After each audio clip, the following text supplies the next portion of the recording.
পৃথিবীর এমন কোন দেশ আছে নাকি একজন মানুষের পিছনে 7 জন পুলিশ দেয়? আছে? আর জনপ্রতি একজন পুলিশও তো দেওয়া সম্ভব হয় না, পৃথিবীর কোনো দেশে নাই। কিন্তু সেই দিন আল্লাহ প্রত্যেকটা মানুষের পিছনে 7 জন করে ফেরেশতা দিবেন, ফালাইব কোথায়? 7 জন ফেরেশতা। এই ফেরেশতা যে নামবে এই কারণে আল্লাহ আসমান পাঠাবেন। 2, হাসরবাসীর হাসরের মাঠে দাঁড়িয়ে থাকবে, ইয়াউমা ইয়াকুমুন নাসু লিরাব্বিল আলামিন। হাসরের মাঠে তারা দাঁড়িয়ে থেকে দেখবে আসমান ফাটতেছে, ফাটার পরে অনেকগুলি দরজা বের হয়েছে। ওই দরজা দিয়ে উপরের দিকে তাকিয়ে দেখবে এই যে আল্লাহ এখন বিচারটা শুরু করবে। বিচারের পরে কেউ জান্নাতি হবে, কেউ জাহান্নামী হবে, কেউ নেককার বলে সাব্যস্ত হবে, কেউ অপরাধী বলে সাব্যস্ত হবে। অপরাধীদেরকে দইরা শাস্তি দেওয়ার জন্য আসমানের দিকে তাকিয়ে দেখবে ফেরেশতারা প্রস্তুতি নিচ্ছে, অস্ত্র শস্ত্র ঠিক করতেছে। থানার দরজা খুলে দেখবেন যে কিছুক্ষণ পরে হামলা করব, পুলিশের একটা প্রস্তুতি আছে না নাই?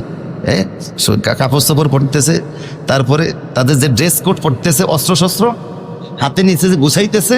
এইরকম তাকিয়ে দেখবে উপরের দিকে যে ফেরেশতারা কিছুক্ষণ পরেই তো বিচার শেষ, অপরাধীদেরকে ধরা হবে। এই ধরার পূর্ব যে ফেরেশতাদের প্রস্তুতি ওইটা তারা এখানে গ্রহণ করতেছে, সজ্জিত হচ্ছে। এই জন্য রসুল বলছেন ওই দৃশ্য দেখার পরে হাসরবাসীরা যে উপরের দিকে তাকিয়ে থাকবে, নিজের দিকে আর একবারের জন্য নজর দিবে না।